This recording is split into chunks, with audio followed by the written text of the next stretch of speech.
Jesus, que doce nome, que pode trazer alegria ao mais triste coração. Jesus, só o teu nome é capaz de dar ao homem salvação. Ele disse: eu estou com vocês todos os dias, até a consumação dos séculos. É promessa dele. Ele está presente. Ele está presente, meu irmão, minha irmã. Glorifique mesmo. Tenha mesmo convicção no seu coração. Antes de mais nada, a fé bíblica é a fé que proclama uma presença real. Nossa geração dos jovens da década de 80, 90, cantávamos vários cânticos daquele tempo, mas um deles dizia assim: Ele é realidade, Ele é realidade, Ele não é sonho, Ele é real. Alguns aqui se lembram. Ele é a paz, o amor, a alegria e a vitória. Estou falando de Jesus Cristo, porque Ele prometeu. E todos nós temos um verdadeiro anseio, um anelo no nosso coração pela sua presença, não somente no ajuntamento do povo que é dele, mas em todas as estradas, caminhos e dimensões da jornada. Não sei porquê, enquanto adorávamos e cantávamos nessa noite, o Senhor trouxe ao meu coração um lampejo assim de saudade da minha mãe, serva do Senhor. Obrigado, querido, que já descansa, aguardando o dia da restauração de todas as coisas, e do encontro de céu e terra, para a consumação poderosa de tudo.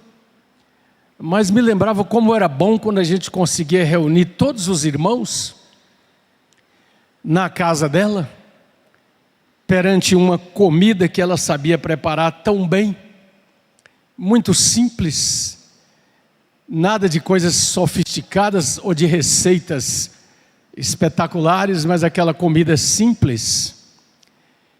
E a gente comia, brincava, conversava, e o nosso coração era aquecido por aquela presença, por aquela face, a face bonita, de cabelos encaracolados da minha querida mamãe,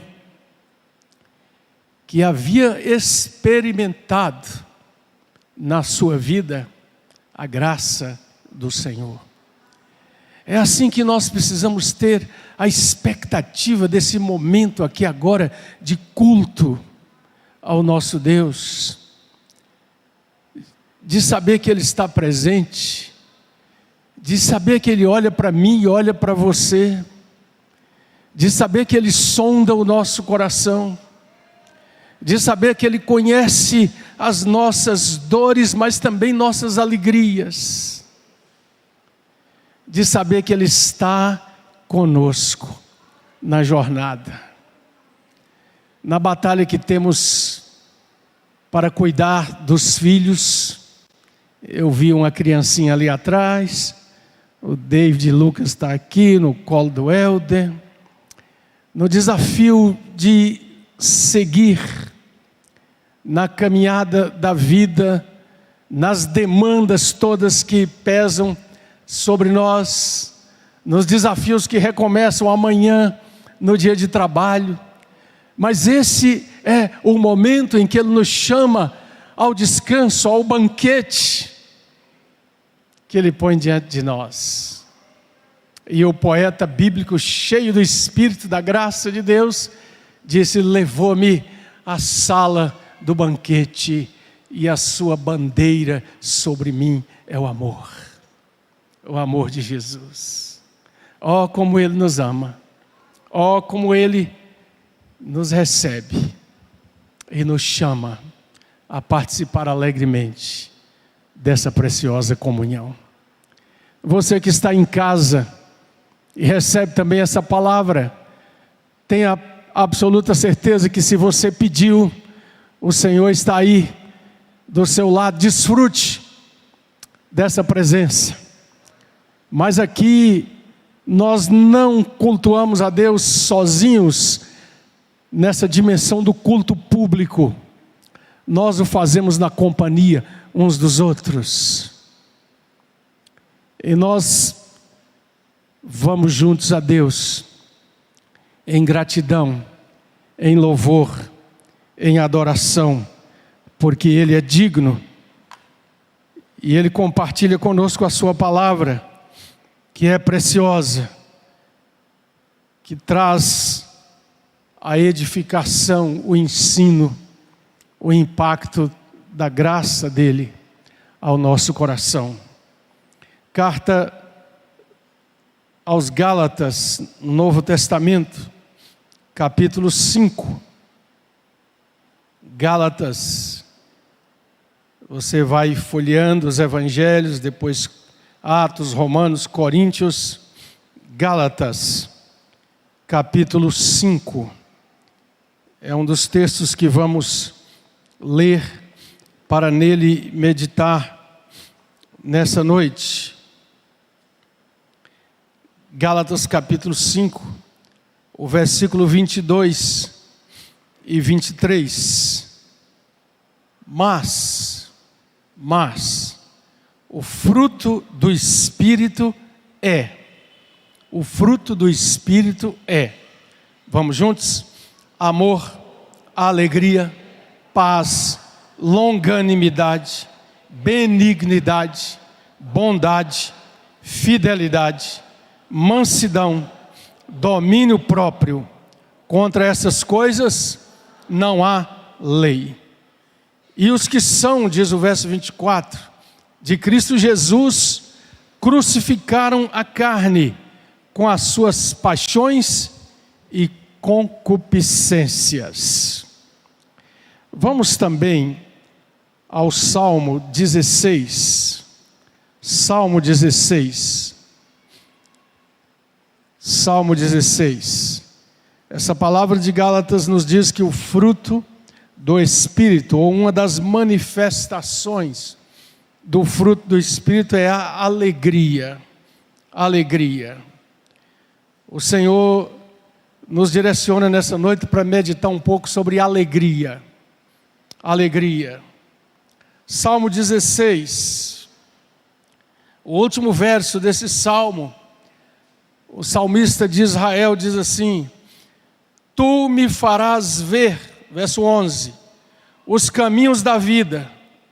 Na tua presença há, o que, gente?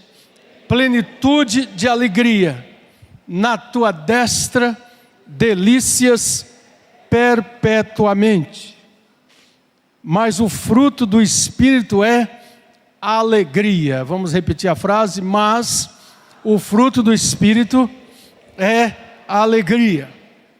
A Bíblia Viva faz uma paráfrase, um texto paralelo de Gálatas 5:22, dizendo assim: mas quando o Espírito Santo controla nossas vidas, Ele produzirá em nós esta espécie de frutos: amor, alegria, paz, paciência, bondade, retidão, fidelidade, mansidão e domínio próprio.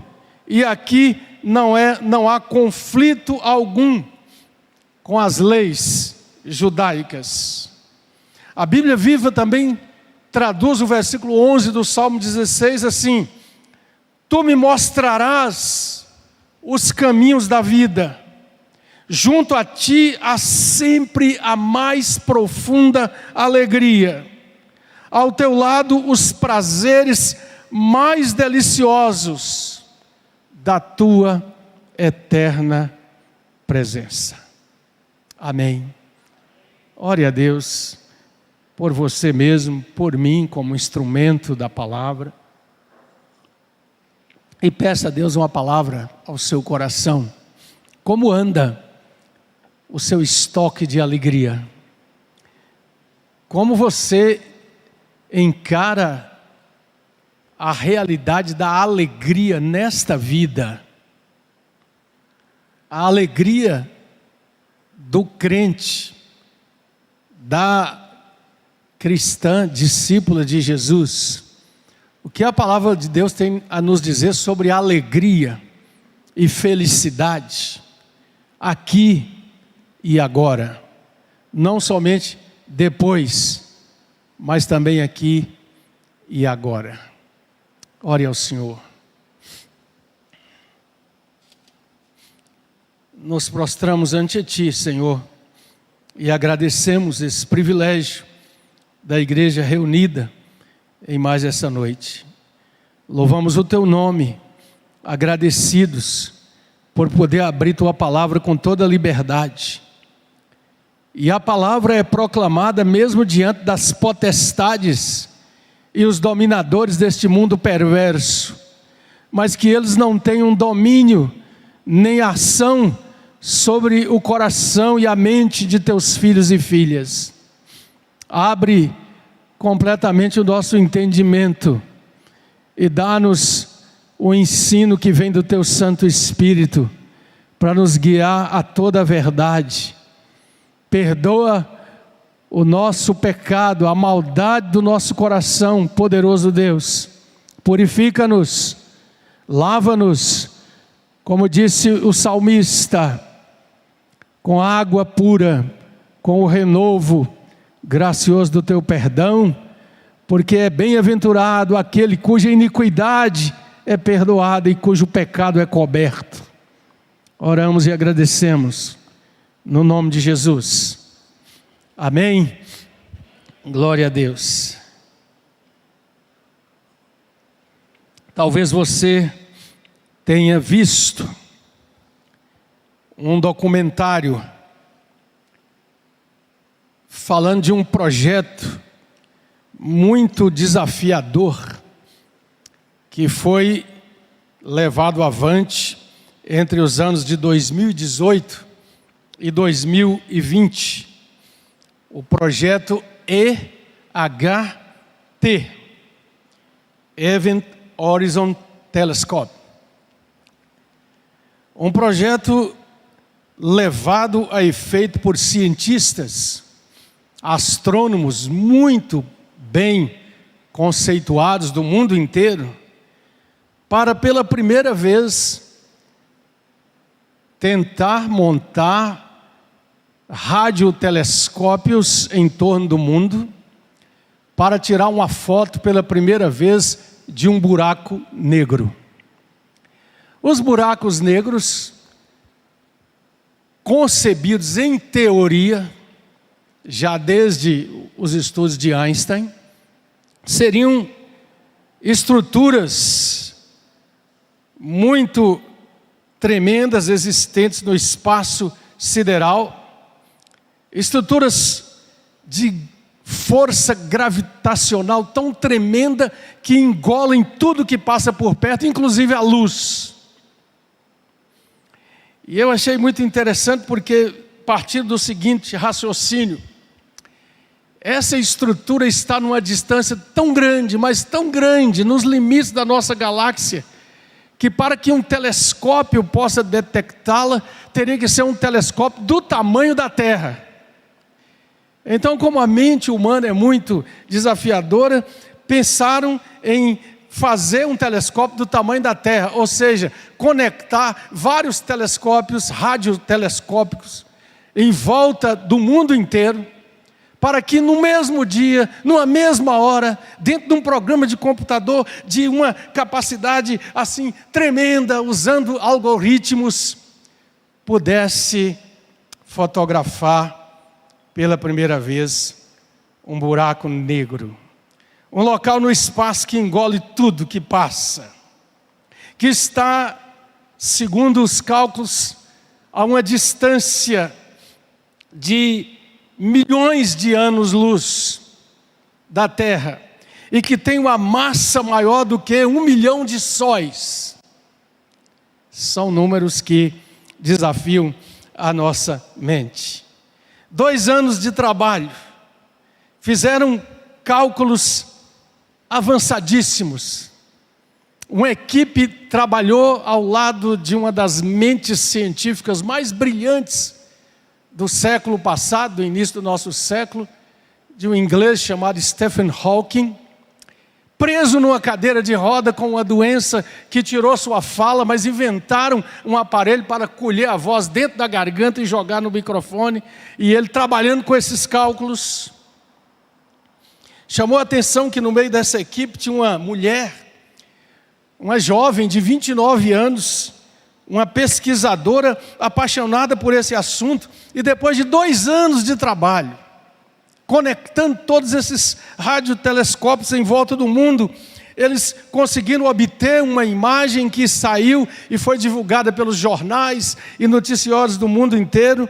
Mas achei interessante o chefe da equipe dizer: a imagem que obtemos é só uma formação parcial, é como se a gente estivesse vendo um pixel de uma imagem que é formada de milhares deles. E havia no rosto dessas pessoas, eu percebi a atenção no documentário, um misto de uma alegria por achar, pelo menos achar, pelos cálculos que conseguiram, mas de muitas dúvidas a serem ainda esclarecidas.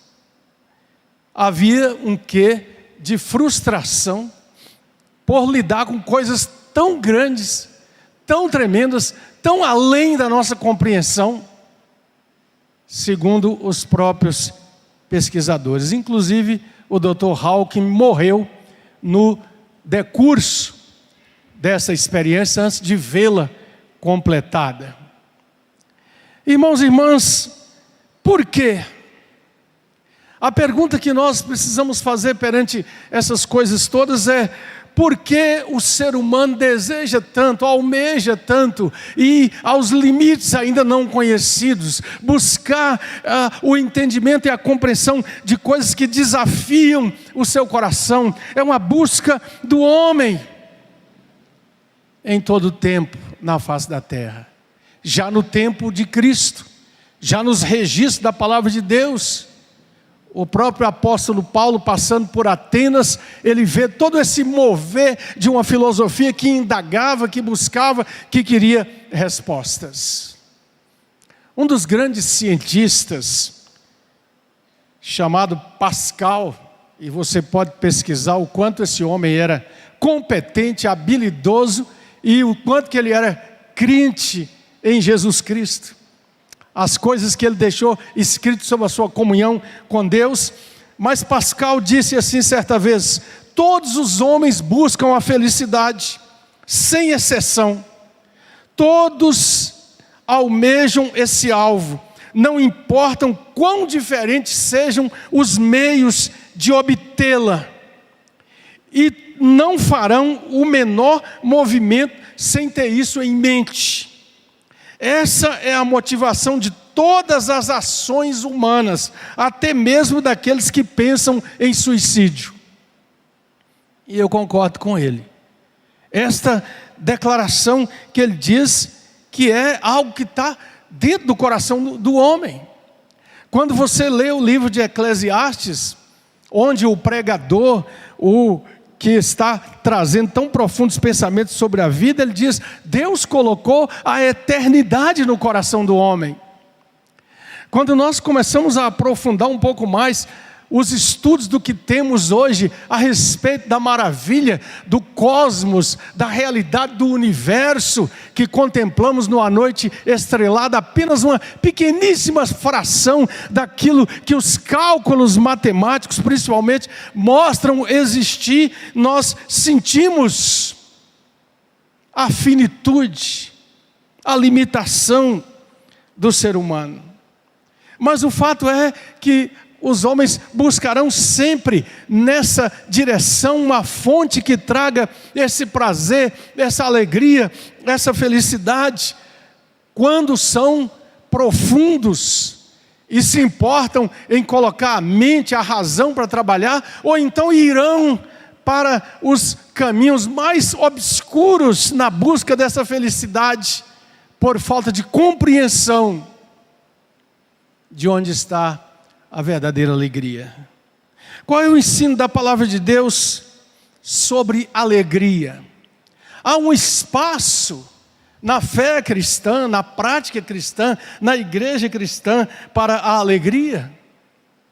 Sabemos que por causa do ser humano e das distorções do que os homens fazem, mesmo com a revelação de Deus, nós já vivemos tempos em que parecia que os cristãos deveriam ser gente carrancuda, gente estoica, gente que só fala em sofrimento, gente que parece não ter nenhum prazer de viver e nenhuma alegria de viver, mas não é isso que a palavra de Deus ensina. John Piper, escritor e pastor lá na outra América, ele disse assim: a minha vida é devotada a ajudar pessoas a fazerem do Deus da Bíblia o Deus de suas vidas, despertando nelas o sentimento mais profundo do deleite nele, em Deus. Disse também: se você desistir de buscar a própria felicidade, será incapaz de amar o ser humano ou de agradar a Deus. Porque essa palavra é baseada naquilo que está cheio a palavra de Deus. E uma tarefa, uma das maneiras, eu já disse aqui, que tem várias leituras da Bíblia que você pode fazer e deve fazer. Faça uma pesquisa bíblica e veja quantas vezes a palavra alegria é aqui colocada. Hoje nós lemos no Salmo que o pastor Marcos leu, na palavra ministrada nos cânticos, sobre essa questão tão preciosa. Salmo 37, verso 4, deleite-se no Senhor. Filipenses 4:4, alegrem-se sempre no Senhor. Novamente direi, alegrem-se. Salmo 16:11, vamos lembrar de novo. Lemos no começo: tu me farás ver os caminhos da vida, na tua presença há plenitude de alegria, e na tua destra delícias perpetuamente. Deixe-me dizer para você, deixe a palavra de Deus dizer para o seu coração: a alegria é um dom de Deus, amém? A alegria é fruto do Espírito Santo. Nós somos conduzidos em Cristo e por Cristo à fonte da alegria. Quanto mais próximos nós estivermos das preciosas verdades da palavra de Deus, quanto estivermos mais cientes das virtudes divinas, nós teremos maior prazer e contentamento em fazer aquilo que é bom e nos alegrar em Deus. A palavra nos ensina a dimensão da alegria que deve estar presente em todas as nossas ações, nossos atos como crentes em obediência a Deus e a sua palavra. Por exemplo, 2 Coríntios capítulo 9, versículo 7, um texto bem conhecido que diz assim: Deus ama a quem dá com alegria. Vamos repetir? Porque Deus ama a quem dá com alegria. Ou seja, o que nós vemos aqui é que a vontade de Deus é que tenhamos prazer em fazer o bem. É por isso que a palavra de Deus exorta também, e não nos cansemos de fazer o bem, porque se não desanimarmos, a seu tempo nós ceifaremos, nós colheremos.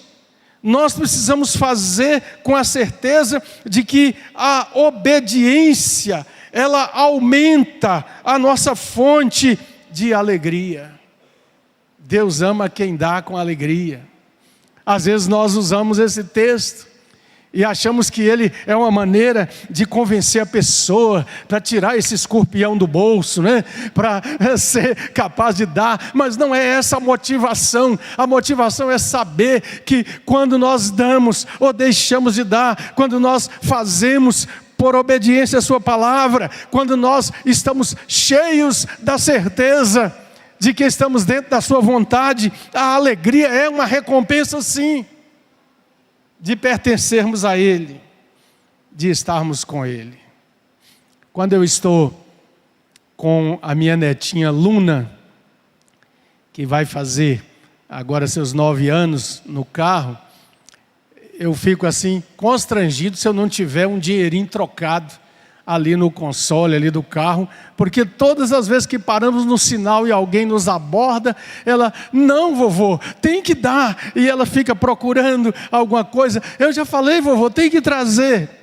Eu vejo no seu coraçãozinho infantil aquela satisfação, aquele desejo, e quando a gente sai, ela fala, olha, que pena que a gente não abençoou. As crianças ainda não contaminadas pelos raciocínios maldosos do coração adulto, do nosso coração humano pecador, ela sente que dar e repartir e abençoar quem precisa, quem pede, independente se merece ou não, se vai usar mal ou não, é uma atitude libertadora e de alegria do coração. Você já observou? Nós ouvimos muitas mensagens ao longo da nossa vida sobre Abraão. E é muito forte o texto de Abraão, em obediência à vontade de Deus, caminhando com Isaac, seu filho, na direção do monte em que Deus ia mostrar, do Monte Moriá. E é maravilhosa a história, levando o cutelo, levando a lenha. E Isaac perguntando, Senhor, meu pai, está tudo aqui para o sacrifício, o fogo, o cutelo, a lenha, mas onde está o cordeiro? E nós vamos até aquele momento maravilhoso, eletrizante, em que Abraão levanta o instrumento de morte com seu filho amarrado ali sobre a lenha, e a voz do céu brada, Abraão, não faças isso.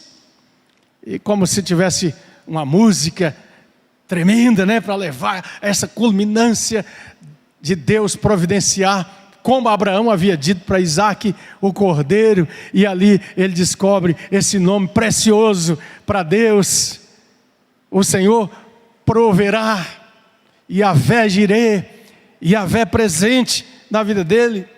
Mas às vezes nós paramos aí no texto e não imaginamos na nossa mente a volta para casa.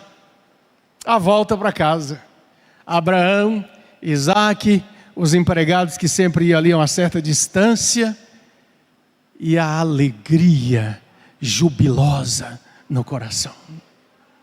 A alegria pelo Deus que intervém, pelo Deus que é fiel na sua vida, na sua caminhada. Então, amados, quando buscamos a alegria em outras fontes, nós de fato vamos nos frustrar como a maioria do mundo incrédulo, distante, rebelde contra Deus se frustra. Porque todas as alegrias, por assim dizer, da nossa existência, da limitada vida humana, nós sabemos que são fugazes, passageiras, efêmeras, se vão quando parece que está no melhor ponto, no melhor momento. Mas nós precisamos, no culto verdadeiro a Deus, ter duas atitudes. Diga, duas atitudes. No culto verdadeiro ao Deus vivo. A primeira é Deleite-se em Deus, diz o Piper, escrevendo sobre esse assunto. E a segunda é: arrependa-se pela falta disto. Deleite-se em Deus, alegre-se em Deus, e se isso não aconteceu, arrependa-te. Cai de joelhos diante do Senhor, põe a boca no pó e arrepende por você não ter se alegrado a Deus. Nós não podemos agradar a Deus se nós não nos aproximamos dEle como aquele que de fato recompensa nossa alma com a sua alegria. Não é assim que Hebreus 11:6 nos ensina? Sem fé é impossível agradar a Deus, pois quem dele se aproxima precisa, primeiro, crer que ele existe. Diga, crer que ele existe. E segundo, e que recompensa aqueles que o buscam. Diga, e recompensa aqueles que o buscam. É a palavra de Deus que está dizendo. Nós nos aproximamos para a adoração e nós vamos porque o nosso coração está absolutamente certo pela promessa de Deus, pela obra do Espírito Santo, que Ele existe. E é por isso que não é só da boca para fora, não é só porque é uma melodia bonita, mas o nosso coração precisa ser instigado, impulsionado a cantar: Jesus, que doce nome! Que traz alegria ao mais triste coração. Jesus, só o teu nome é capaz de dar ao homem salvação. Crer que Ele existe e que Ele é recompensador. Os irmãos e irmãs vão me perdoar, porque não tem jeito. E quem não é avô e avó aqui, quando for, vai aprender e vai ser assim um pouco chato de falar dos netos. Mas eu vejo isso o tempo todo. Não é assim, Eltinho? Eu vejo. Esse fim de semana mesmo eu percebi a Mana chegando, 2 aninhos. E ela já abre os bracinhos, já vem de braço aberto. Porque ela sabe que não será repelida, que será recebida, que será abraçada. E ela se aproxima da avó e pede, porque ela sabe que a avó não está preocupada com a cárie dos dentes, mas vai pegar a chupetinha, a balinha e vai entregar. Mas por quê?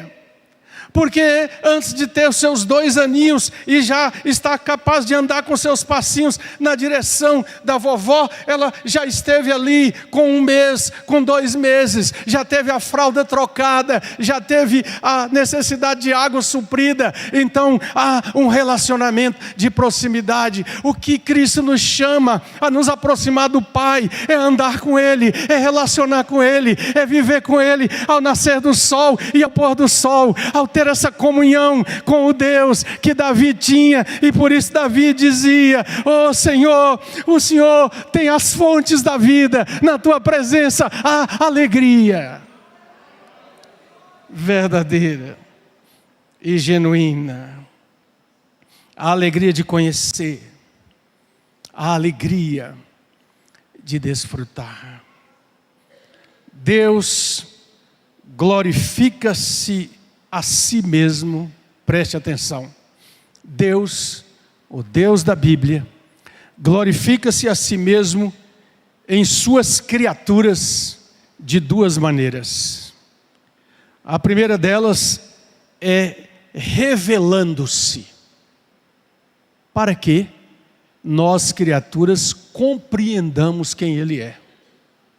A primeira coisa é a revelação de Deus, que começa quando nos aproximamos da palavra, quando somos conduzidos a crer que essa palavra é a verdade, a dizer, como Jesus exclamou naquele dia: a tua palavra é a verdade, santifica-os na tua palavra, Senhor. Primeira é revelando-se. A segunda maneira com a qual Deus glorifica-se a si mesmo em suas criaturas é falando de si mesmo ao coração. Falando de si mesmo ao coração. A estrutura mais profunda de cada um de nós, ao sentimento do nosso coração. E nos momentos de alegrias, deleites e prazeres propiciados pela manifestação de si mesmo, Deus não é glorificado, ou Deus é glorificado não apenas quando a sua glória é revelada, mas quando nós nos deleitamos e nos alegramos nele. Antes de mais nada, quando alguém, como o autor de um dos belos hinos cantados pelas gerações que nos precederam, diz: ao Deus de Abrão louvai, do vasto céu Senhor, eterno e poderoso Pai e Deus de amor. Ou quando escreveu: tuas obras te coroam como um halo de esplendor, céus, campos, árvores e flores a ti entoam hino eterno, ó Senhor. Esta alegria em Deus. Amados, mas ao falar sobre alegria, nós falamos no início desse projeto tão tremendo para enxergar as coisas que desafiam o ser humano no universo. Quantas buscas em todo lado, de coisas que possam satisfazer o coração, alegrar a alma. Mas nós sabemos, e é a realidade com a qual nós lidamos todos os dias, da imensa frustração, miséria, decadência, desuminação, tragédia do hedonismo, enquanto uma filosofia de vida que busca o prazer, que busca a alegria, mas busca fora da fonte, fora do lugar onde ela está, e por isso não há satisfação real para a alma. E aí nós vemos neste início de século 21, o ser humano torcendo tudo, colocando as coisas todas de cabeça para baixo, querendo explorar até o limite os sentidos que Deus dotou o nosso corpo, as sensações que fazem parte do nosso sistema glandular, e que muitas vezes propiciam esse prazer físico, sensorial, sensual, tantas vezes, praticando todo tipo de torpezas com o corpo, dizendo que homem não é homem, mulher não é mulher, e colocando todas as formas de exploração desse sentido na direção da constituição física, e buscando um prazer que vai e escorre pelos dedos o tempo todo. Tantos que viajam, e eu vi uma reportagem dia desses, de alguém que toma o seu jato particular para atravessar o Brasil, para experimentar um tempero, uma comida, alguma coisa que viu falar que tem em algum lugar, mas logo depois de comer aquele prato, vem de novo o vazio, a frustração. Não, que Deus não nos dê, através de tantos meios, da pluralidade magnífica e gloriosa da sua obra, em nos satisfazer, mas porque a fonte principal é deixada de lado. E essa palavra diz: pois todos pecaram e destituídos estão da glória de Deus. E só a glória de Deus, revelada no coração do ser humano, faz com que esse ser humano possa compreender e experimentar a verdadeira alegria. Por isso, o salmista de novo declara: tu me mostrarás os caminhos da vida. Eu tenho a ti sempre como a mais profunda alegria. Ao teu lado os prazeres mais deliciosos da tua eterna presença. O Salmo 73 é um salmo muito interessante para a gente meditar nele. O Dr. Martin Lloyd Jones escreveu um livro inteiro de sermões que ele pregou nesse salmo, quando o salmista lamenta, se rebela diante de Deus porque os ímpios prosperam. Aliás, o título do livro é Porque Prosperam os Ímpios, e ele vai falando, parecendo que para eles nada dá errado, estão aumentando riquezas, prazeres, não olham para Deus, desprezam a Deus, não estão nem aí para a realidade de Deus, até que o salmista diz assim: quase que meus pés se resvalaram, quase que eu cometo o pecado contra ti, mas então eu entrei no teu santuário e eu vi o fim deles. Leia depois no Salmo 73. Tu os colocas em lugares escorregadios, e muitas vezes terrores indescritíveis tomam conta do seu coração, porque não tem encontrado a fonte real da verdadeira alegria. No versículo 23, o salmista diz assim: todavia estou sempre contigo, tu me seguras pela mão direita. Nós podemos dizer isso: todavia estou sempre contigo, tu me seguras pela minha mão direita, pela tua mão direita. Quando entendemos a fonte da verdadeira alegria, nós podemos sim nos regozijar em toda a alegria que Deus proporcionou para nós nesse mundo imperfeito, mas que é um lugar muito bonito. E isso nos fala da realidade que a Bíblia fala da queda, que trouxe ao jardim de Deus a imperfeição da rebeldia humana. Mas nós precisamos ter os olhos abertos para apreciar tudo aquilo que Deus fez e como Ele colocou. É como se tivesse tomado uma palheta de pintura e pintado de forma excelente as coisas. Andar por um jardim, contemplar a especificidade de cada flor, de cada tonalidade, verificar a graça abundante das coisas.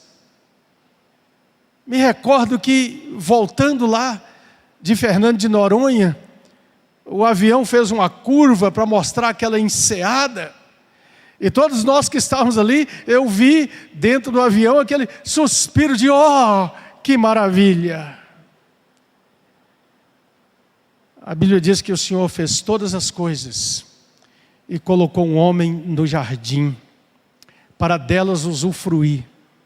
E essa palavra nos diz que aquilo que foi quebrado, conspurcado, enlameado pelo pecado, um dia será restaurado, porque João, pelo Espírito Santo, olhou e disse: eu vi novo céu e nova terra, agora transformados, onde não haverá mais lágrimas nem dor, onde todas as coisas trazidas pela rebeldia humana e pela conspiração diabólica foram restauradas pelo poder do nosso Deus.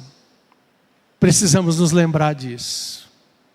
Precisamos nos lembrar que é tempo de buscar o Senhor, sim, sabendo que Ele recompensa, de nos alegrar nele, de ter espaço aberto na nossa vida para que o Espírito Santo nos estimule a fazer cada coisa com um sentimento maior, mais amplo. Todas as vezes que temos o desafio de uma pia cheia de pratos para lavar, ou a trouxa de roupa sobre o tanque, vamos começar a nos alegrar E dizer: Senhor, que maravilha, olha aqui a roupinha da minha netinha, da minha filha, do meu filho. Olha aqui, Senhor, vamos deixar tudo maravilhoso para que a família venha e usufrua de uma forma preciosa das coisas. Alegrar na possibilidade de fazer uma comida preciosa e boa, porque sabemos que vai abençoar aqueles que estarão juntos. A alegria de saber que muitas vezes nas coisas mais pequeninas o Senhor quer suprir o nosso coração, desde que elas sejam cheias de gratidão. E é por isso que a palavra fala: em tudo, em tudo, em tudo, dai graças. Com alegria. Não se esqueça, Hebreus 11, 26, o opróbrio de Cristo é maior do que as riquezas e tesouros do Egito. Atos 20, 35, são mais felizes aqueles que estão dando, compartilhando, do que os que só recebem e acumulam.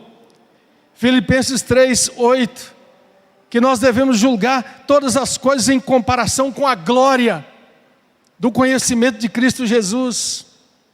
João capítulo 15, versículo 11, qual é o principal propósito dos mandamentos de Jesus? Jesus diz: Pai, eu tenho dado a eles a tua palavra, para que a sua alegria seja completa. E Neemias capítulo 8, versículo 10, a alegria do Senhor é a nossa força. Vamos lá? A alegria do Senhor é a nossa força, o tempo todo. Que Deus nos dê esse anseio por experimentar essa alegria. Não fique jogando a alegria para depois, porque é uma alegria entre aspas. Já perceberam que há uma tendência do ser humano insatisfeito e descontente de sempre colocar as coisas lá na frente? Quando eu ganhar tanto, eu ganho 5, mas quando eu ganhar 10, assim vai ser. Ou quando eu ganhar 20, ou quando eu tiver aquela casa, ou quando eu comprar aquele carro, ou quando eu puder comprar aquela fazenda. E vamos falando quando. Jesus diz para nós: basta cada dia seu próprio mal. Olha as aves do campo, as aves do céu e os lírios do campo. Dê graças por hoje. Dê graças pelo sorriso da criança. Dê graças pelo céu, que está bonito esses dias. Já viram que está ficando assim um amarelão assim? E diga sempre: o Senhor é o Criador. O Senhor fez, o Senhor é bom. Toma uma goiaba do pé e diga o que o Senhor fez. Que doçura. Tome uma fruta e agradeça. E assim nós vamos permitindo que o espírito de gratidão envolva o nosso coração. Nós precisamos parar de ser tão descontentes e tão cheios de lamentações. É claro que somos absolutamente conscientes do que essa vida se tornou. Ela é incompleta, ela é imperfeita.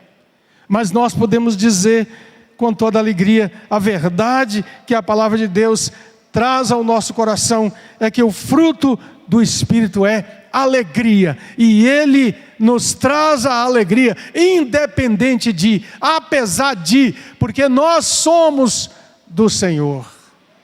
E ninguém pode nos arrebatar das suas mãos.